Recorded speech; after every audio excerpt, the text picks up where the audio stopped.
Gentlemen, thank you for joining us again on Frontier Opening Bell. I'm Temple Ashaji. With us on the program today. We've got Bosin Omofaye, Executive Editor here at Frontier Africa Report, and of course, Onyeka Ijeoma of Vetiva Capital Management. Thank you, gentlemen, for joining us on the program. Let's look at the status of the markets, how they settled yesterday, beginning from Nigeria, West Africa, where the stock exchange was down some 0.13%. BRVM in Cote d'Ivoire, representing the Francophone market, was positive, again, sustaining the momentum in recent time between weeks.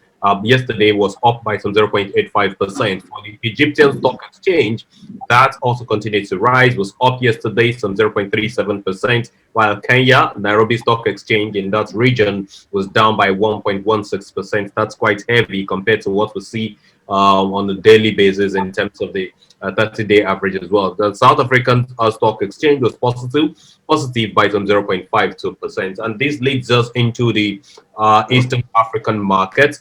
We are first for something that relates to the Pan-African status for us. The Standard & Poor's rating agency reaffirms AFDB, which is Africa Development Bank's a AAA rating with a stable outlook. Kenya Bank's pre-tax earnings dipped by some 28%, so 107.7 billion Kenyan shillings in November 2020. That's not the 12-year calendar data yet. It was for November. I&M Bank names Alan Christopher Lowe as new regional director. Now, we know that KCB Group seeks approval to buy two banks in Tanzania and Rwanda. Ethiopia Afrobank SC floats 750,000 shares at 1,000 bear per value, while in Tanzania, the gold exports there rakes in some $2.95 billion for the 12 calendar month of 2020. Bossing, I need you to come in here and speak to some of those headlines, beginning with the AFDB rating from S&P. Well, it's as simple as it can get. It just goes to show how much Akinwumi Additional has done to raise the profile of the AFDB. The fundraising, which was close to $200 billion, which was discussed at their annual shareholders meeting in 2018. I remember I was there at the annual meetings before the pandemic. The whole approval that was secured, the entire groundswelling of support that was given by all the shareholders and the team of AFDB to go on and do this capital raising. And just look at it, just a year after we had the pandemic. So just imagine that foresight, in a manner of speaking, that the AFDB group got in raising that fund. Now look at what they're doing now. They're in a more of a comfortable position. You can hardly ask any shareholders for any money right now because everybody is short looking for COVID vaccine left, right, and center. Economies are pressured for last year, is likely going to continue this year. So raising about 115, 118 out of that $1,200 billion about 2 years ago was a very, very wise and a good, that was a very wise decision to make as at that point in time. No one knew whether the virus would have come in 2020 or not. But speaking more to the East African story, the Kenyan bank stories are looking very different from Nigeria in terms of what we are likely to see. The Nigerian banks, at least two banks have declared that they will pay cash dividends, Zenith Bank and UBA. The authorities in Nigeria have not told any banks not to pay dividend, unlike in Kenya and in a few other jurisdictions. I&M is this big bank in Rwanda, and they're looking to buy two operations in Tanzania and Rwanda. I think East Africa is the home of banking consolidation on the continent. Then you go to the north of the continent as well, then down to Southern Africa and Central Africa with Congo DRC. Then a little bit of that happening here in West Africa, by the way. That's for KCB. Now that's the Kenya Commercial Bank. Then finally, the Tanzania gold export tells you how much countries like Nigeria could make from gold. We're just talking about $500 million or so last year or so between the Nigerian government and Zamfara State or so, when countries like Tanzania, smaller in size and all of that, raking in almost $3 billion US dollars in gold export. And look at the whole thing that we missed with the gold rally last year. If Nigeria had positioned seriously for export diversification, for digging for gold, Last year, we could be talking about $5 billion or more. And then we won't be talking about whether we're doing Eurobond or we're borrowing money from the IMF or the World Bank. We're just begging $1.5 billion, and they just turn their back on us. They're not giving us a dime. Thank you. Interesting. Thank you, Bosin, for those additions. Onyeka, before we cross to the Western African markets, do you want to say anything about the ratings for the AFDB, the AAA rating that they got? What does it mean for them as a bank and for Africa as a continent? Yes, thank you, Temple. Given the very important role that the AFDB plays in infrastructural development across Africa, especially with regards to the very underdeveloped countries in Africa, it's very important that the flow of funds into the AFDB does not slow down and probably even speeds up. The AFDB is currently working on several critical projects across the Sahara and the Sahel regions. Most especially the Great Green Wall project, which is supposed to reduce desertification across those regions. It's very important that they maintain this sort of rhythm, and I think it's a very good thing that they're currently on they're currently AAA rated. It's very impressive. Thank you very much, Onyeka. Now let's touch on the Western African markets, where we have raft of corporate earnings here. But before the corporate earnings, we know that the Ministry of Finance is hosting a Series 1 Finance Act 2020 Summit today. And for Zenith Bank, which is a listed company on the Nigerian Stock Exchange, they've now approved their financials and cash dividends. Seplat AGPC raises some $260 million to complete the gas plant project that they have in Imo State, the eastern part of Nigeria.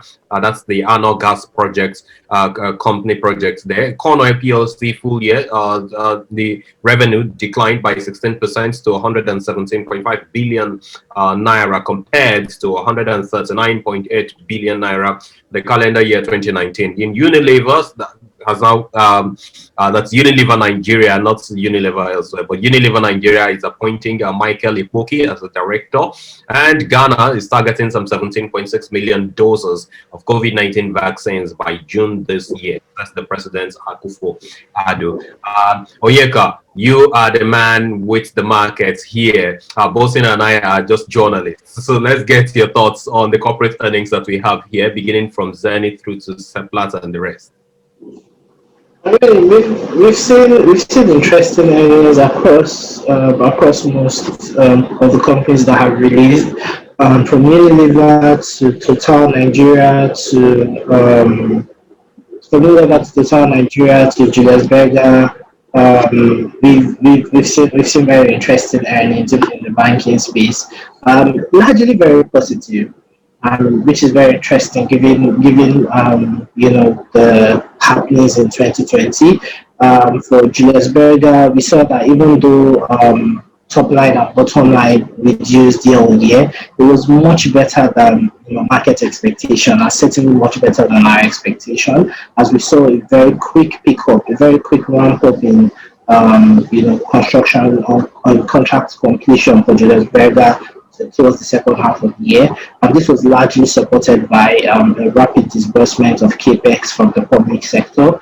We saw the federal government disburse around 1.8 trillion naira in capex last year, which was one of the highest we've seen ever, and it was largely supported by transport infrastructure, spend on transport infrastructure, and spend on healthcare, emergency healthcare infrastructure.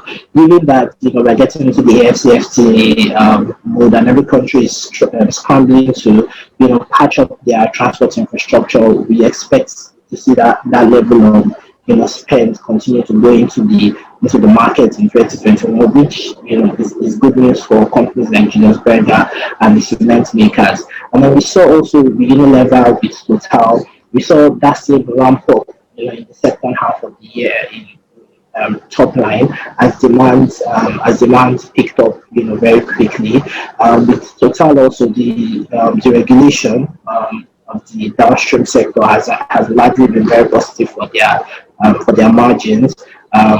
And it was very important in dragging up their margins, even when their top line had fallen due to reductions in fuel sales,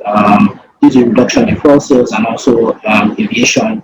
ATK, that's aviation for sales due to the issues with the airline industry. We saw that their reduction in leverage last year was actually very helpful to them. As they went through the period where their top line and their system was not very robust. Same with the banks, we saw FBN reports very positive results. It was largely supported by the insurance, the sale of their insurance business, profits from the sale of their insurance business. Even though we saw that interest income kind of sort of petered out towards the end because of the low yields in the fixed income market in Nigeria, it was still sort of bolstered by the profits from the sale of the insurance business, and they still reported very good profits. Going forward, 2021 for the banks, it's likely going to be a mixed bag. We are going to see increased from their increased non-interest income, as we are seeing the financial services sector play a larger role in daily activity in Nigeria, given the social. Even though Nigerians are not necessarily observing all the social distancing regulations, we still sort of held on to the adoption of financial or finance technology, or fintech as we call it, in our everyday lives. And so we've seen increased adoption of digital payment methods, and which has been supporting their non-interest income, and we expect it to continue to do so. But on the other hand, interest income is still going to be very weak because of the low yields in the fixed income market in Nigeria. And we see that many of the higher yielding assets that banks have held on to from previous years, which have continued to sort of bolster their interest income month on month, they might start to mature towards the third quarter of this year, and now we'll start to see a very sharp drop in interest income if yields on assets will not rise this year. We expect them to sort of rise, but not quickly enough to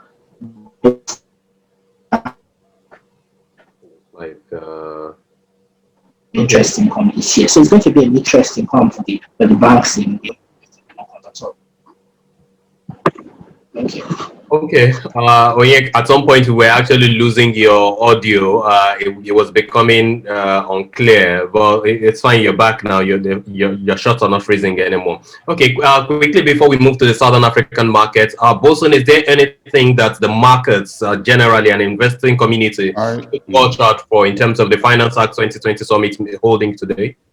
Well, I think it's the continued engagement of the Nigerian authorities with the private sector.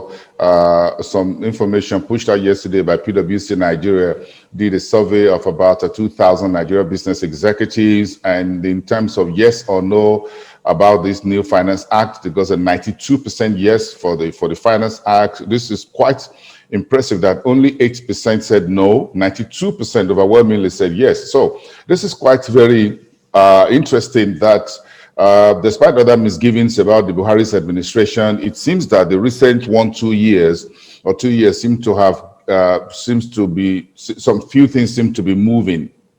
The first Finance Act for 2019, the second Finance Act for 2020 seem to be hitting the right note with the business and the private sector. Then you have the repeal of the Companies and Allied Matters Act, which was done. Then you have the new BOFIA, which is the Banking and Other Financial Institutions Act, which was also repealed. So to all intents and purposes, it looks like somehow the administration seemed to be finding its way around some of these economic policies, extant laws and regulations that are archaic and all of that, and trying to get them sorted out. But we still have some big elephants in the room. We still have the Land Use Act, which has not been done.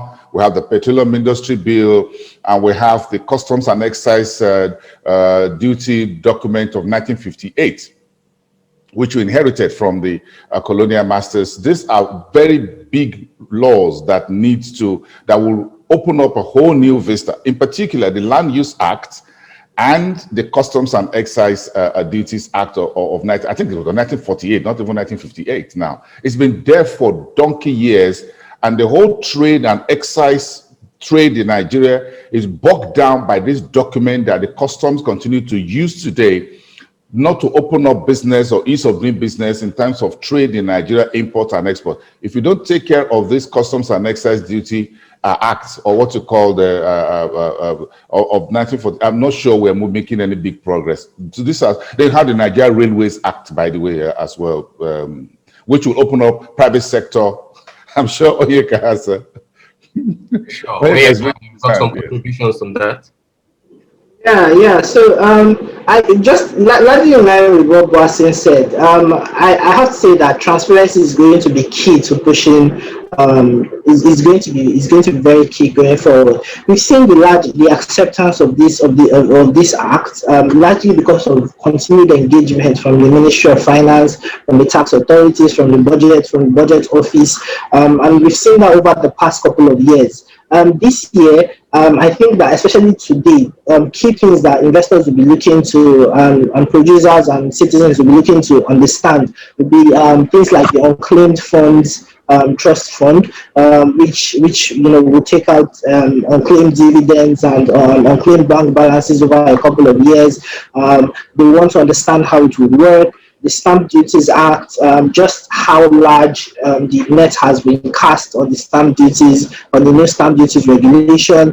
Basim talked about some excise duties regulations and all, and a lot of this has actually been contained in this current Finance Act, and people who want to, importers who want to understand, importers and exporters want to understand, just how far it would affect them. So continuing the engagement, is going to be very key. And I have to say that in terms of transparency in finance policies, there has been a lot of improvement in Nigeria. We want to believe that it's largely been due to the engagement with the private sector in drafting a lot of these things, because we've seen, key figures from the private sector in the financial services sector actually sit on some of these committees and help with the drafting of these things. I think that it will be a very good thing, especially as we've seen them even set up a crisis prevention management fund, which would help with would help us get better prepared for any other crisis in the future. Great. I mean, it is true that there's been a whole lot of policy reforms in recent time, especially under the Buhari administration. But gentlemen, before I let you move on to the other regions of Africa, let me throw to you the vaccines expectations of 17.6 million in Ghana, which is a country with just a population of 30 million, and they're expecting 17.6 million doses. Now, Nigeria, which is the big brother in West Africa, it doesn't look like there's a headway yet around vaccines. What do you make of these particular developments in terms of comparison?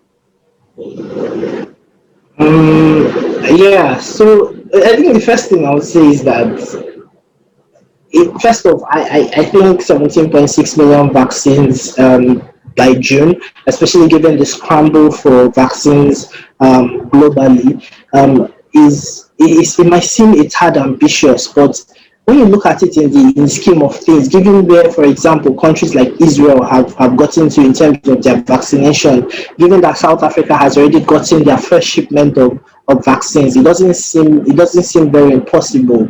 Ghana seems to be getting their acts together in terms of pushing forward on a vaccination strategy.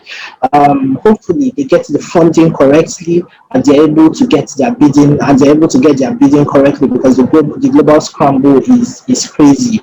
Nigeria, on the other hand, has not fully secured any shipments yet.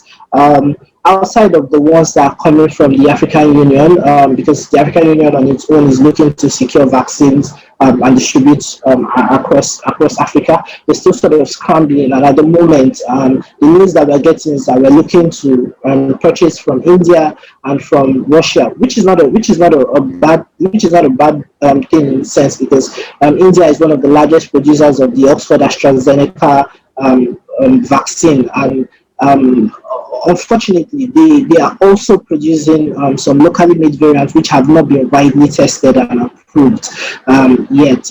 And so, we want to hope that, Nigeria will be looking to purchase the already well-tested, well-approved, vaccines for its citizens, just going forward. But on the Ghana thing, I think it's very possible. It's very possible, and while it looks slightly ambitious, it is very doable. Just given the numbers. Right.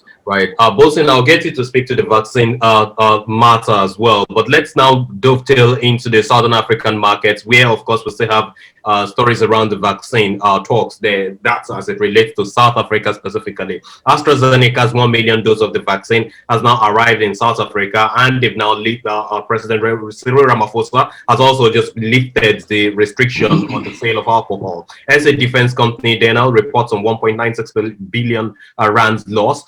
Miss Diamond cancels planned purchase of Akianga Gold's deposit, and Zimbabwe's gross revenue collection in Q4 beats the target. It was at 94.3 billion Zimbabwean dollars. Then you have Zambia missing the January 30 payment of $56.1 million on the Eurobonds due 2027. Bosin, if you want to also speak to the issues of the vaccine and the expectations of different countries in Africa.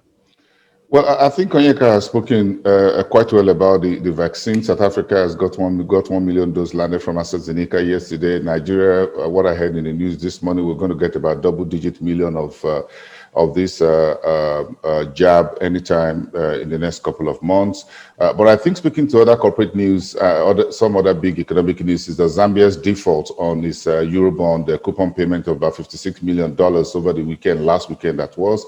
Zambia also defaulted sometime in November or towards December last year in the first set of Eurobond repayment to about 3 of its creditors, which was rescheduled until April. It went all very nasty. Now they missed the second one again on this Eurobond, which is maturing 2027. That's not good, pretty good news for Zambia, by the way, but things are looking very tough because part of that story also relates to the state of the economy and how things have been managed in this Southern African economy. As far as Vedanta and losing case of Konkola mine was concerned, the government have disruled that. This is also a case in Zambia, by the way, in which Zambia is getting into unpleasant situations with his mining companies such as Glencore, the largest copper mine, took that up for $1, still owing about $1.5 billion, about $5 billion on that transaction, which is yet to be paid, which was just about last month in January. Then now with the issue of Konkola mine, which is the court says, no, you can't split it according to Vedanta. Then you have the Zambia's holding company, which is the mining company, which is the company that holds the rights of the Zambian government in the mining industry. Quite a little bit messy down there, if you ask me. So quite a bit of these corporate earnings are top of what we are covering on the continent. Thank you. Thanks a great deal, Bosin. Onyeka, you track the Eurobond market. What are your thoughts on the Zambian defaults for the January 30 payment date, $56.1 million? It was always a risk for Zambia. Last year they had a couple of scares with their Eurobond payments, and investors had already been worried, and it had already been a potential default risk had already sort of been priced into the bonds. I think that the market is just going to react further. There might be further pricing in as we've seen it sort of crystallize. Possibly crystallize, and pretty much that's it. This is something that people, investors had already feared. This is something that investors had already feared would happen, and it has just happened. It's one of those things that happens in the fixed income market. What would matter now is going forward, how do they engage investors? Because it's real money that we're talking about. Investors will not just be looking to jump back into the market with Zambia, and unfortunately, debt defaults like this sort of leads to a spiral, because you need to borrow more money to sort of settle your current debt, which puts you into further debt, especially at higher rates because of higher risk that you're getting into. And so in order to move forward for Zambia, they just need to sort of have a plan to just going forward. They need to have a very clear and solid plan going forward, because we've seen this happen with a bunch of countries where once they fall into a trap like this, the overhang trap, it gets very hard to come out of it, and we're talking hyperinflation and issues with currency values and purchasing power of their citizens overall. So we'll just be watching out for that for Zambia. We will not be quick to forget the experience of Greece back in the early 2000s, actually. This seems like what Zambia is drifting into at this point. Bosun, have you got 1 minute or two to wrap up with us on the North African markets, looking at the Actima Egypt intending to buy majority stake in GSK Egypt, the Nile Pharmaceutical net profit, which jumped by 12%, and of course, Tunisian Automobile UADH reporting some 40% drop in its Q4 turnover. I think two stories very quickly. The Nile Pharma net profit up by 12%. Pharmaceuticals and drug makers are in big business right now because of the virus and everything that's underlying. If you don't have the virus, you want to make sure that you don't have it.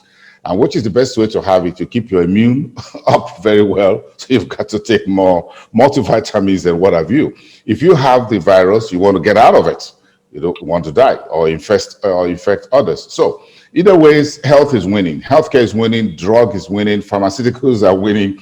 Fixing Pharmaceuticals, for example, reported. I got a bit of that yesterday. This is listed on the Nigerian stock. Look at the number for profit before tax for last year, which is the year of the vaccine. 1.74 billion naira for fixing Pharmaceuticals. What was the figure in 2019? 575 million naira. Now, from 575 million naira to 1.74 billion. In other words, Fixing Pharmaceuticals made 1.2 billion naira additional profit before tax last year. Revenue is up. I'm still looking down the numbers. I tell you. So when the numbers for the pharmaceuticals and drugs, so you can see that in Egypt from this Nile Pharma and a few others coming through. And finally, in Sudan, that story is also good about if Sudan can get some other additional export diversification other than oil. So digging for gold, extractive industry is good news for this for that troubled economy, just as Nigeria is also digging down for this precious metal as well. Thank you so much, Temple. Thank you, gentlemen, for your analysis on the show this morning. Really appreciate them. Onyeka Ijoma of Vertiva Capital Management, thanks a great deal for churning out all of this analysis. Well appreciated. Bosun Omofaye, CEO at Frontier Africa Reports, appreciate all of your thoughts on the show this morning. I'm Temple Ashaju. This has been Frontier Opening Bell, signing out right now. See you again next time. Bye for now.